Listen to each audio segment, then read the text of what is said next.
The Baltimore Ravens have plenty of expectations set on them this season, especially with the offseason they've had. And Kyle Van Noy had some words about another AFC North team that has made some other additions, particularly their new quarterback. We talk about that. Rashod Bateman opening up on his almost trade to the Dallas Cowboys, and so much more coming up on Locked On Ravens.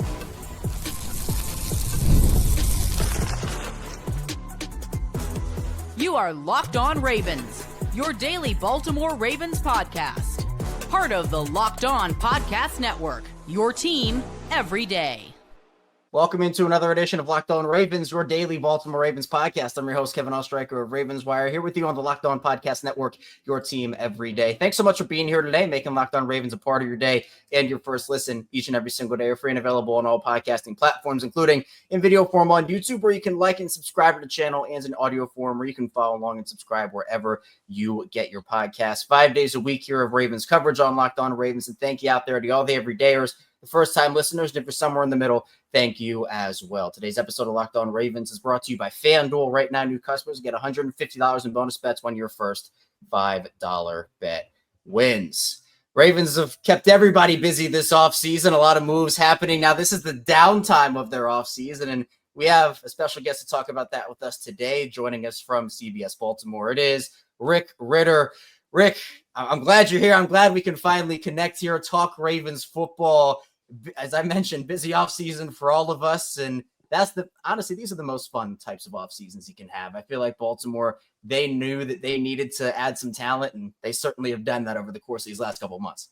Well, Kev, first of all, you do some great work. You have a great show. Happy to be on here. Appreciate you asking me to join.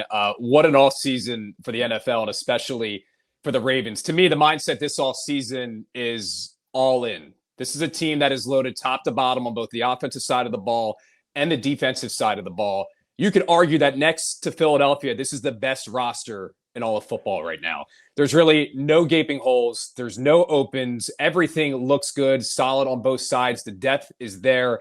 I love every single move that they made. And again, everything that Eric has done, Eric DeCosta, has been, we're all in. This is it. It's boom or bust this year, Super Bowl or nothing.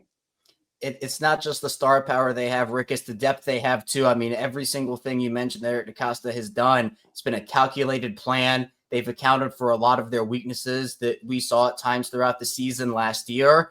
And really, there doesn't, like you said, seem to be a glaring or gaping hole on this team. And I think that for a team that's contending, you need to have enough depth to withstand a couple injuries throughout the season, and Baltimore certainly has that right now. A lot of depth, a lot of different positions, particularly I think one of my favorite positions on this roster is the edge room, and Kyle Van Noy has been a major part of that edge room for the past couple of seasons. Now, he went on the Insiders about a week ago, and actually Mike Garafolo told a story of how Kyle Van Noy was actually booked to go on the Insiders a couple of years ago, but he had to cancel because he had a meeting with the Baltimore Ravens. And he said, well, lo and behold, 21 plus sacks later, Kyle Van Noy back on the program. And he talked a lot. He did a whole 72-hour water fast, and he's been mentoring the young inside and outside linebackers, that whole linebacker room over there. But he talked about Aaron Rodgers a little bit, and he told a story. I want to read it off here, Rick. He said he was in Detroit, and when he was playing inside linebacker for whatever the reason, the D coordinator, who actually now is the defensive coordinator of the Steelers, he wanted to go cover zero all game against Aaron Rodgers. And so Rodgers, being the quarterback that he is, he caught him, and they were like, well, we got to run it because that's the game plan. And he scored a touchdown to Jordy Nelson back in the day on Green Bay. And so Rodgers ended up apparently walking by Kyle Van Noy, tapped him a little bit, kind of like a nice try type of tap. So Van Noy said he has to try to get him back for that. It's been there for him for 10 years. So we know, Rick, the Steelers made a big move over the course of the last couple of days, bringing in Jalen Ramsey and Jonnu Smith. Kyle Van Noy and this Ravens team. We know the Ravens-Steelers rivalry is historic. I think some juice was added back to it last year with Patrick Queen going over to Pittsburgh and having the comments that he did. Where do you see the Ravens compared to the rest of their AFC North counterparts right now, particularly the Steelers? You think Kyle Van Noy is going to get some of that revenge he's looking for? I think he's going to get some of that revenge, but Pittsburgh has had a great offseason, okay? And I think you're crazy if you don't acknowledge that. The AFC, obviously, arguably the toughest division in all of football. I think you can put the NFC East up there. It's one of the best on the NFC side. And then you have the AFC North. There are no easy outs in the game. And there's especially no easy outs when it comes to the AFC North. It is a tough physical division. And you come out of there and you take a beating in terms of your body and what you go through. Pittsburgh makes a couple of big moves. Of course, you get DK Metcalf, your true number one wide receiver. One-on-one coverage can take out any corner any day of the week. I love DK. Big body receiver, runs great routes, obviously has the breakaway speed, can go up and get the ball. You're also getting a quarterback who now has a better offensive line and I think has some good football left in him. And when you have a defense that is not going to have you on the field a ton, I think it's a good situation for Rodgers. I really do. And then you look at the other side of the trade that they just made this past week. You get Jonnu Smith, Pro Bowl tight end, who comes in there to add to the receiving cores for Aaron Rodgers. But the big part of that to me is it's an upgrade going from Jalen Ramsey over Minkah Fitzpatrick. Minkah has not been an all-pro since 2022. When he came into the league, he was great. There's no denying that. The past couple of years, Minkah's looked a little lost in the back end of the secondary. And Ravens fans, they've seen that. There's been a couple of touchdowns that Mark Andrews has been able to get by with some miscommunication from Minkah. I like what Jalen can do at this stage of his career, being this late in the game, being the savvy vet that he is. I think it's an upgrade on the defensive side, assuming that TJ Watt eventually comes into camp, that everything is going to be okay with that contract situation. The Steelers are going to be a tough out. They were a tough out with really average quarterback play the past couple of seasons. The offense is upgraded. The defense is upgraded now. Do I like the Ravens over everybody else in the AFC North? Yes. On paper, like I mentioned, this is the best roster in football next to Philadelphia. I think it's the Ravens' division to lose. Cincy will certainly be up there too if they can finally get out of the gate and not have a slow start like they've had the past couple of years. Yeah, Zach Taylor. I don't know the exact record, Rick, but I think it's like 1-9 over the past 5 years. Horrible. Weeks 1 and 2. It's been horrendous for them. And you mentioned it with Minkah. Only one interception the past 2 years, where obviously he's been known for his ball hawking ability, his versatility there. I'm curious to see how Pittsburgh's identity shifts defensively without Minkah there, essentially him being their Swiss Army knife of that defense. But Jalen Ramsey does bring that versatility as well, a very good run defending cornerback as well. So you're right. Pittsburgh is that team that always is just like, they're going to finish at least 9-8. They're going to be in that conversation for at least a wild card spot. And they always do give Baltimore some issues. It seems like every once or even sometimes twice a year, they'll be that team where the Ravens will lose like we saw last year, an 18-15 game off a final play that's all wacky. So Pittsburgh's a team that you cannot underestimate. But I think it's interesting, Rick, because with the Steelers, the Ravens obviously had pretty dominant wins the last 2 times they faced off against them. Mm-hmm. Part of that was due to the defensive transformation we saw from Zach Orr and company over the second half of the season. And they obviously add in guys like Malaki Starks, Mike Green, Chidobe Awuzie, and the most recent acquisition, Jaire Alexander, coming in to be a big piece of that defense. And Kyle Van Noy talked a little bit about Zach Orr and his future in the NFL. And he said, quote, he's going to be a head coach one day, and you can bookmark it right now because he is all about football. What have been your early impressions of Zach Orr? Obviously you're one as a defensive coordinator in the books. A lot of people high expectations for year 2. What's your belief level in Zach Orr that he can take that next step? Well, I'm glad to see that fans, especially because he was taking some heat early on, stuck with him. Okay, because obviously it was a new transition for him, getting that job, taking the sole ownership over for it, for a lack of better words, if you will, because he's a player's coach, and the guys have said that before. This is a guy who played the game not too long ago. There's not a huge, drastic age gap like some coordinators and players. He gets it. He gets today's game. He gets what it takes to lead in today's game. And the players respect that. You look on the sideline after a play, he's as fired up as a guy on the field, whether it's Roquan or Van Noy coming off. And I think you got to love that. My impressions with him early on, heck of a coach. He's smart. He's savvy. He gets it. He knows how to relate to the players. There's no doubt in my mind that if this success continues, that at some point, he will get the opportunity to lead a team and to be that guy that is able to generate and build his own culture in terms of bringing that to a franchise. He's only scratching the surface of what he will be. And this defense this year, we can jump into that, I think is going to be very, very dangerous, especially with these additions that they have. And more importantly, like you mentioned, the depth, because depth is everything. You got to be able to overcome these injuries early on, camp injuries that happen, preseason, whatever it may be. You need to be able to go into mid-January playing your best football, and depth is one of the ways that you do that because it's next man up mentality. Guys are going to get banged up. Somebody's going to get injured. Do you have the depth to withstand that? And you talk about the defensive line especially. I mean, they are deep there. To me personally, I would like to see them add another body. I would. You got somebody like Jadeveon Clowney who's sitting out there. He knows this system. He knows this franchise. He knows this team. Do you bring him in? later on in the season. Maybe it's a 1-year, $5 million deal at the end of camp, whatever it may be. You can't have enough depth on the defensive line. And it's interesting because you look at the two teams that have knocked off Kansas City in the Super Bowl over the past couple of years. You jump back to Tampa Bay when they did it. How'd they do it? They got after Patrick Mahomes. You had guys constantly rotating in. You had fresh legs on the edge and that defensive tackle, guys who can get after the quarterback and bring that pressure so your secondary is not in coverage for long.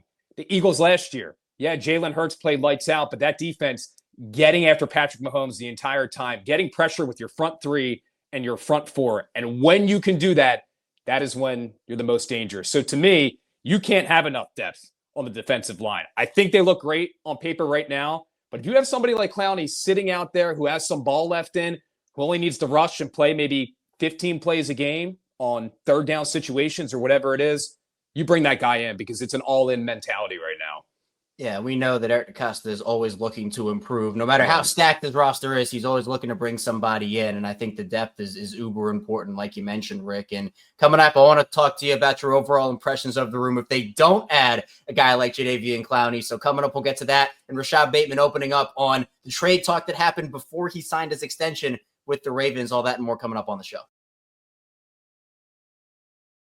First, the show is brought to you by FanDuel. Summer sports are in full swing, and whether you're all about baseball under the lights, golf on the green, or high-stakes soccer action, FanDuel is the best way to make every game even more exciting. You're already following the action. Why not make it a little more thrilling? With FanDuel, you can get in on the game while your friends are getting sunburned at the beach. I've been using FanDuel to track my favorite matchups, and the app keeps it fresh with new daily promotions and fun ways to bet. Now, I've been looking at over on FanDuel the odds of teams that make the playoffs during the 2025-2026 season. Right now, the Bills are number one. They are minus 750. Well, Baltimore right now, the Ravens have the second best odds at minus 480. I like that. I think Baltimore's going to have a dominant season. I'd be pretty floored if they did not make the playoffs. The Chiefs coming in at number 3, by the way, at minus 420. So if you're new to FanDuel, new customers can bet just $5 and get $150 in bonus bets if your first bet wins. Open the FanDuel app today or visit FanDuel.com to get started.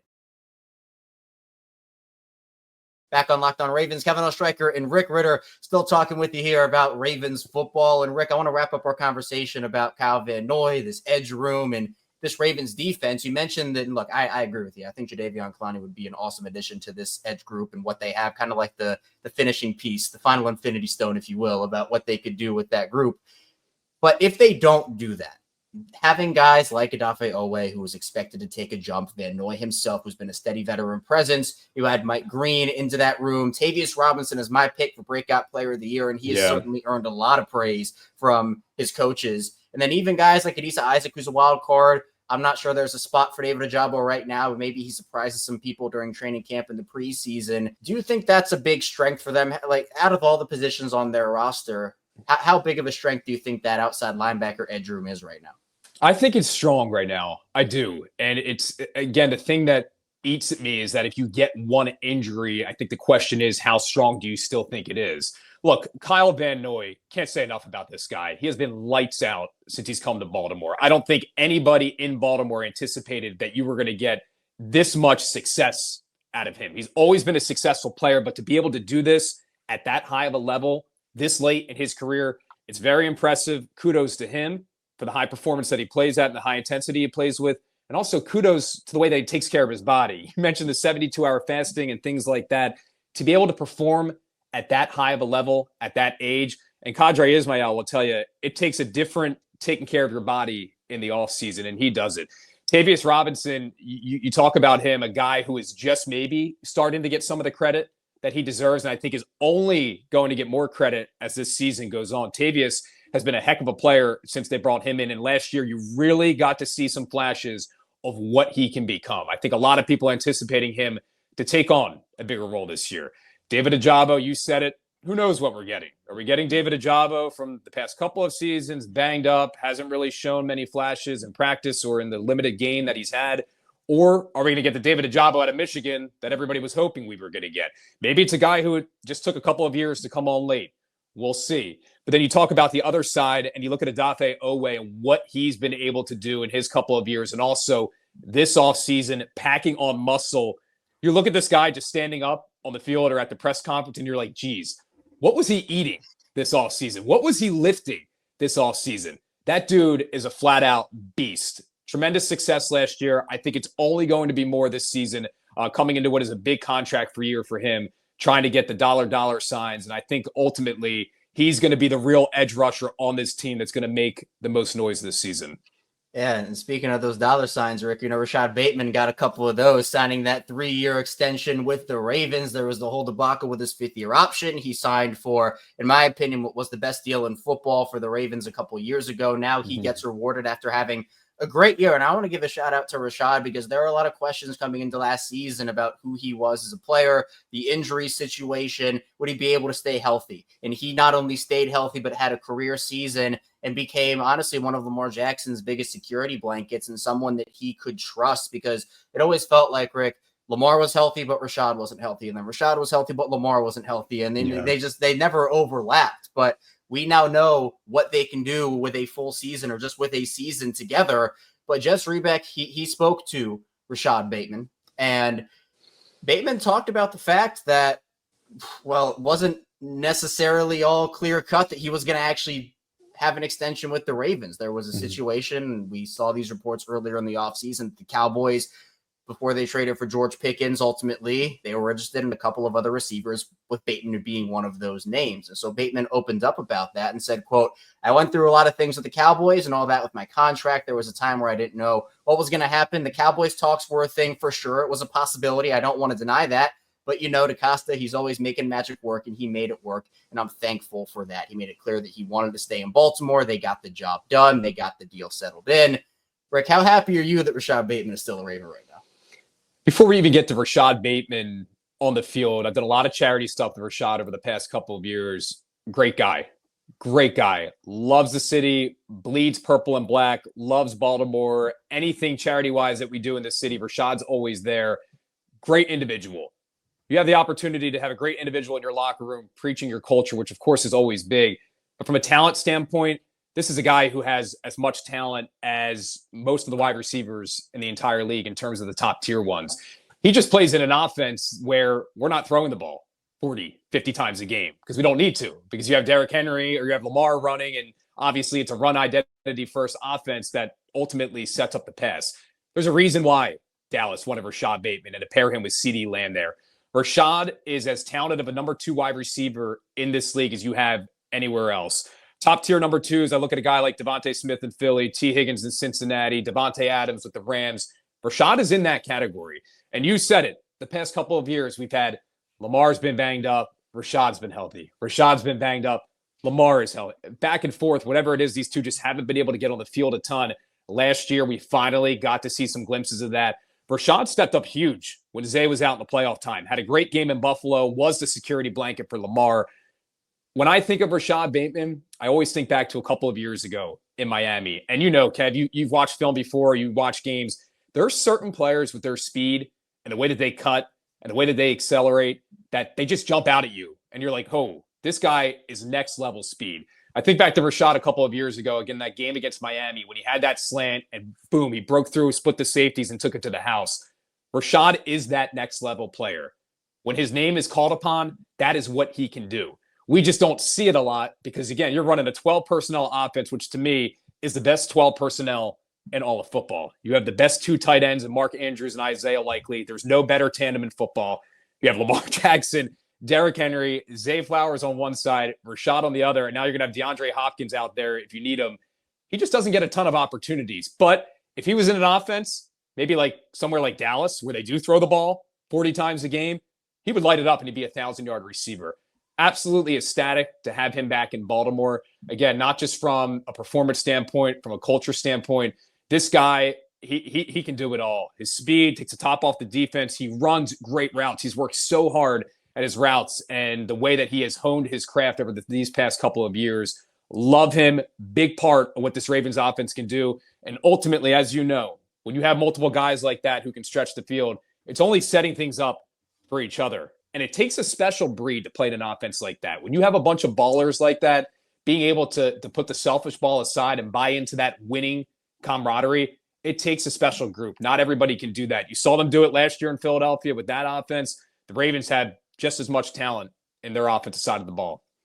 Yeah, and I appreciate how open Rashod was during this interview with Jeff. He opened up about the fact, some of the frustrations about the criticism he was getting and the things some of the fans were saying to him early in his career when he wasn't able to stay healthy. And, there was a question about who Rashod was. He opened up about, how there were death threats to his mom and like all this crazy stuff. And there's no place for any of that. It's horrible. But I appreciate Rashod being open enough to discuss that and be open about what his reality was and how he was able to, again, turn what was an injury-riddled early part of his career into a very lucrative and very well-deserved contract extension with this team. And he also talked, again, I mentioned how he wanted to stay in Baltimore. He talked about that. He said that it's the first thing he told Eric DeCosta, that he doesn't want to go anywhere else. He said, quote, "I know you've got a lot of stuff to work through and we'll figure it out when we figure it out."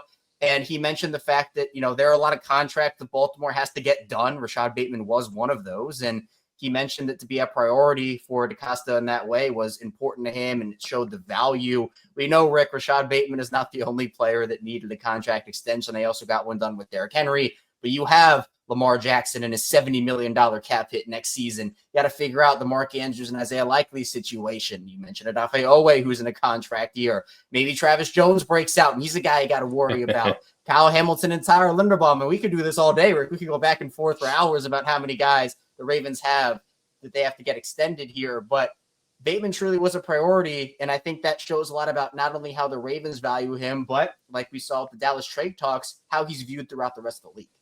And he had that extension last year, too. Let's not forget, he had that first contract that was done last year, which, was a feel-good thing before they went into the season. And then he gets the other one this year, and you nailed it. You look at all the guys on this team that need extension. You can argue Lamar could get one right now. Tyler Linderbaum, Kyle Hamilton. They did one with Derrick Henry. Zay Flowers is going to want to get paid at some point. The list goes on and on. But for Eric DeCosta to prioritize getting Rashod Bateman under contract for this long and getting this deal done, I think it speaks volumes about the way that they feel about him and how they view him as part of their offense in Baltimore. And again, I think that dates back to last season as well, where they wanted him feeling good going into the year. They really had a chance to see what he could do when he stays healthy for a full season and he's out there. They know what he brings to this team. They know that losing him, it would not be easy to fill those shoes, put it that way. Although Tez Walker having a great offseason, I think we're only scratching the surface of what he's going to become. But as I said earlier on in this show, Rashod Bateman, to me, one of those top number 2 wide receivers in the game. Not easy to replicate if he was to walk out of the building and go to a spot like Dallas. That would have been a big loss for the Ravens. The Ravens have been dreaming about developing these homegrown wide receivers the way that Zay Flowers and for Rashod a long developed. time. It would have been tough to swallow, a tough pill to swallow there, and a sting to lose a guy you developed the way you've developed Bateman, and then have to kind of go back to the drawing board. But they do have other guys as well, right? DeAndre Hopkins being signed. You mentioned Tez Walker and others as well, Tylan Wallace. So a very deep, again, just goes back to depth, Rick. They have depth at a lot of positions now with their stars and some pieces that can also make an impact. But coming up, we'll talk about that Ravens roster. Are they underrated right now? Are they overrated? Or are they being rated just right? So let's talk about that coming up next on Locked On Ravens.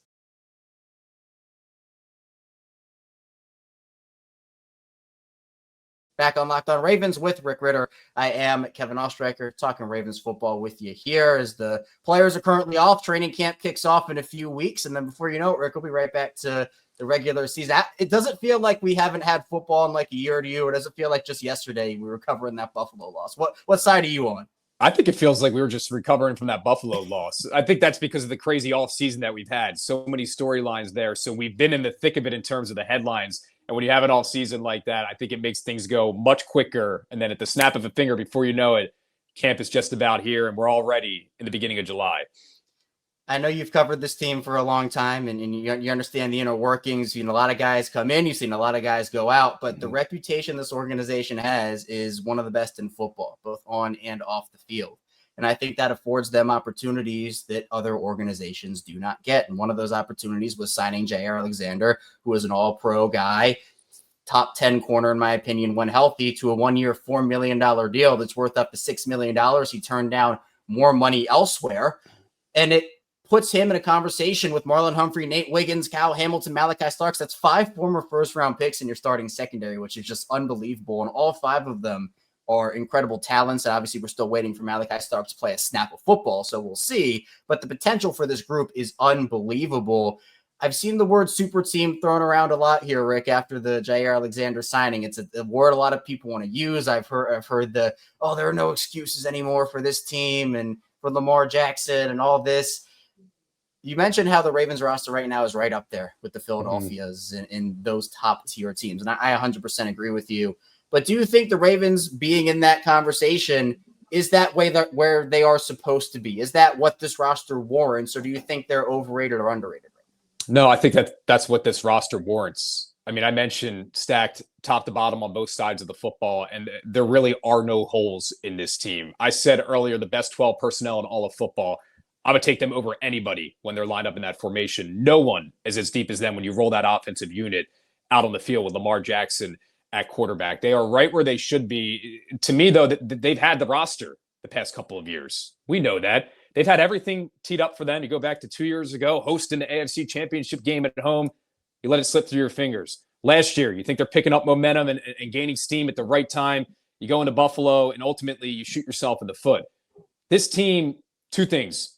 One, you need to stay healthy through the regular season. Of course, that's the big thing. Health is so key. Having that depth is key. But it's getting into these big-time moments and not letting the situation be too big for you. They're going to be right there in the end.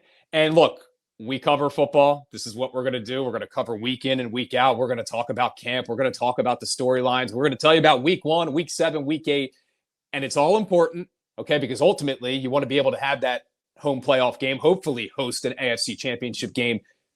But none of it really matters until you get to mid-January. And when they get in these big-time situations and you're not letting the moment be too big for you. The Ravens have had all the talent in the world the past couple of years to bring home a Lombardi. They have. It's just getting into those situations and not letting the moment become too big.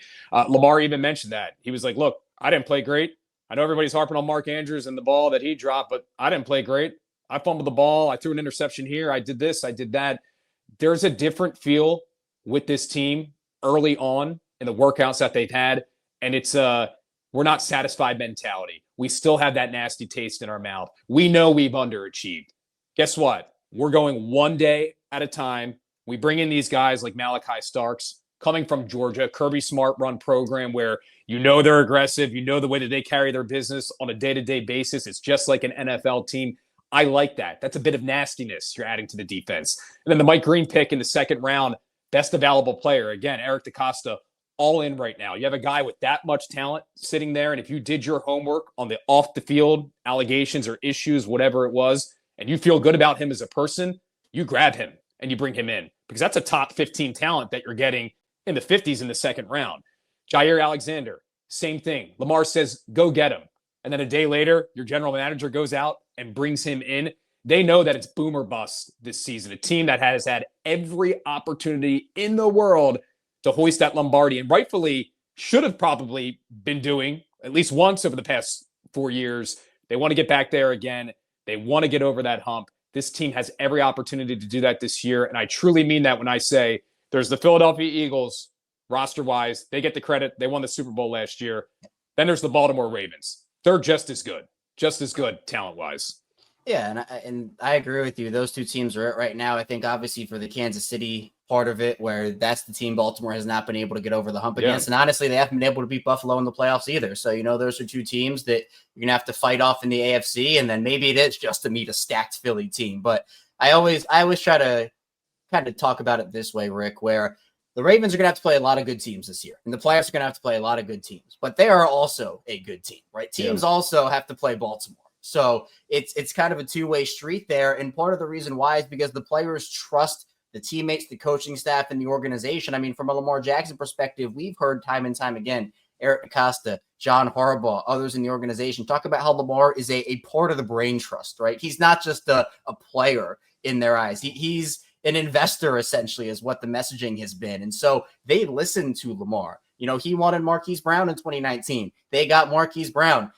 Zay Flowers was someone he liked. They got Zay Flowers. Lamar, during his contract dispute or whatever you want to call it, he said, hey, I want to play with DeAndre Hopkins or Odell Beckham Jr. Those are guys I like. Well, they bring in Odell on a deal that, a lot of people saw the money and they're like, oh, that's a lot of money. But they did it to help Lamar Jackson and keep him happy. And then lo and behold, just a couple years later, DeAndre Hopkins is now a member of the Ravens. And then you mentioned the Jaire thing. That to me is just another reason why the Ravens have the reputation that they do.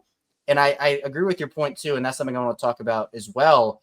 The messaging for this team this year, at least so far during workouts, has been, yeah, we're mad. We want to go and we want to win this thing. Marlon Humphrey has talked about how he wants this defense to get back to that 2000 standard, even with Lamar Jackson, and knowing that, yeah, it's a lot more of an offensive team than it was back in 2000 with Trent Dilfer, et cetera. But they want that defense to get back to that standard. Adafe always says they're tired of finishing in places they shouldn't be finishing. And a stat that I bring up here, Rick, talking about some of those little things, is you look at this year, and I'll pull it up. The Ravens in the playoff losses in the Lamar Jackson era have had 15 turnovers compared to just 2 takeaways on the defensive side of the ball. Negative 13 turnover differential, which is, it can't happen. If you're not forcing turnovers, you can't give the ball away. And they're doing both. And that is a recipe for disaster. And I think what stings the most is that they're losing these games by like 1 or 2 possessions. And you can just look back on it and be like, man, just one missed opportunity could lead them to a Lombardi. So, little things matter. Bateman even talked about that with Jeff, where it's like you're taught from a young age, just do the little things. And that seems to be the big emphasis right now for the Ravens. Yeah, absolutely. And I think, look back at the Buffalo game last year. You ask anybody who really watched that game and who looks at it and every single play that went on during that stretch that night, Baltimore beat themselves. Buffalo did not beat Baltimore. The Ravens should have won that game. Okay, I respect the Bills. I think the Bills had a tremendous offseason. I think they're up there with the Ravens in terms of an offseason. They invested heavy in their defensive line, taking that defensive line approach that you've seen the Eagles have success against the Chiefs with, the Bucks a couple of years ago, having fresh bodies that you can constantly rotate in, so you're getting pressure on the quarterback. I like what they did. I like Buffalo. I truly feel that this is the year Buffalo or the Ravens are coming out of the AFC.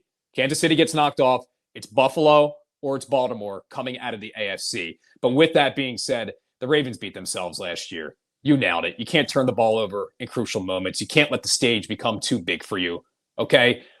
I'm taking, during the regular season, Lamar Jackson, probably almost over every other quarterback in the league except Patrick Mahomes. But when it comes to the postseason, you look at somebody like Jalen Hurts.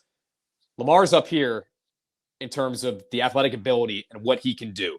To me, Jalen Hurts is down here, okay? But when it comes postseason, I'm taking Jalen over Lamar because Jalen gets into those clutch moments and he's able to perform at the highest level and not turn the ball over. That's been the difference for Lamar. It's not that he's not an MVP. It's not that he's not one of the top 3 quarterbacks in the league, that he can throw outside the numbers, inside the numbers. He can hit the soft spots, read a defense. He can do it all. He just has to do it in the big time moments. And that's what they've been missing over the past couple of years. And I think he knows that now. I think he knows that. And the game has slowed down for him really over the past 2 seasons, more so than it has in his entire career, which is as expected. You get experience, you get in these big time situations. It begins to slow down for you. He's been through everything. This team has been through every obstacle that you possibly could be in. There's nothing that's been thrown at them that they haven't seen. And I think that's going into this year. That's the mentality. We've been through it all before. We shot ourselves in the foot. This is a day-to-day game now. We had that nasty taste in our mouth. Let's get over that hump. And let's make sure that when we get into these big time moments, that we're not shooting ourselves in the foot, that we're going to plow it through and get it done. Yeah, and again, I think the book right now on Baltimore, Rick, is, hey, they're a great regular season team. They're going to win 12, 13 games. And then when the playoffs come, there'll be some random thing that happens or a game where they just don't perform up to snuff. And Lamar Jackson has played a part in that. John Harbaugh's played a part in that. Mark Andrew, there are a lot of different people that play parts in that. Lamar Jackson was a big reason why they got behind early against Buffalo. But he was also the main reason they stayed in that game. He led that awesome drive down the field. So, and I think that's a misconception with Lamar too, right, Rick, where people just say Lamar's never played a good playoff game in his life, which is just objectively not true. But at the same time, we all know Lamar has to be better in the playoffs when it does come to some of those bigger moments. So it is a two-way street. But right now, the messaging is clear. Baltimore, they want another revenge tour. But I think, again, some fans are tired. This is like, the 7th revenge tour here. So I think at this point, they just want the revenge tours to be over and go get that Super Bowl. But yeah, I don't want to think about what it will be like after the season if we're talking about another revenge tour. I don't even want to go there. Don't even want to go there. No more revenge tours. Get the thing done and get on out of there with a win. But Rick, I appreciate you so much for hopping on. Thanks for joining me. Before I get you out of here, tell people where they can find you and what you're working on. Is training camp is just around the corner. Yeah, absolutely. So look, News and sports is what I do at CBS Baltimore. I host the 5, 7, 11 o'clock news. We have all of your news in the day. Number one late night newscast. Sports-wise, we do the Purple Playbook show with Torrey Smith, with Kadri Ismail. That's on a weekly show. You can catch it right here on CBS News Baltimore, WJZ.